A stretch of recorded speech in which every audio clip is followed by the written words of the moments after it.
Ouais, on a pu le voir lors de la soirée des résultats à l'hôtel de ville. Effectivement, c'est des dizaines et des dizaines d'individus connus de nos services, des participants de Point Stup, des gérants, qui ont pu pénétrer dans l'hôtel de ville, qui ont pu célébrer la victoire du nouveau maire. C'est forcément des personnes qui sont très heureuses du changement de politique sécuritaire et qui espèrent pouvoir retrouver le calme et la quiétude qu'ils avaient avant 2020. Ouais, c'est ces mêmes individus qui souvent ont rencontré dans les semaines précédentes les élections, les jours précédents, qui se targuaient de nous voir partir d'élection de M. Bayi Bagayoko.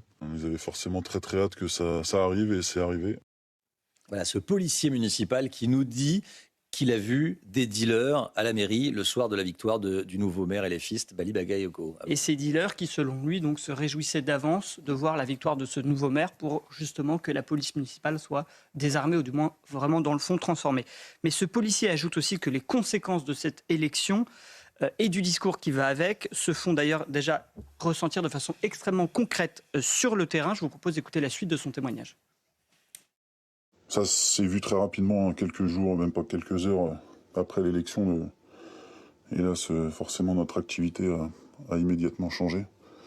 Et c'est directement l'installation dans certains quartiers qu'on a pu revoir.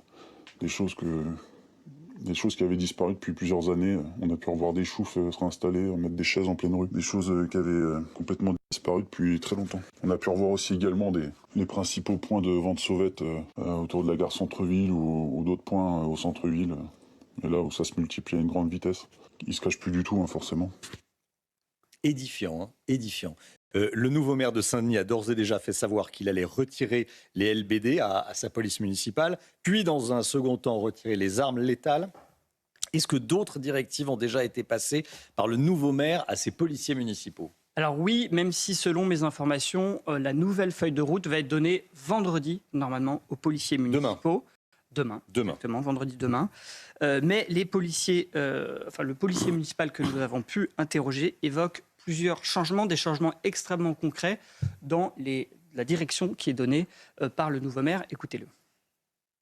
Est-ce qu'on aura le soutien de la municipalité ? C'est une grosse question qu'on se pose, forcément. Parce que pour l'instant, on sait que plus d'interventions dans les quartiers, sauf sur appel et réquisition des administrés en appelant le CSU.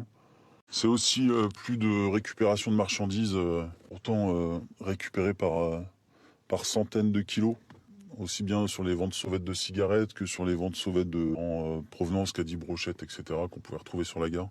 Intervention sans armement contre des... Dans la bouche de ce policier municipal et de d'autres, j'ai eu d'autres policiers au téléphone, c'est vraiment un sentiment de gâchis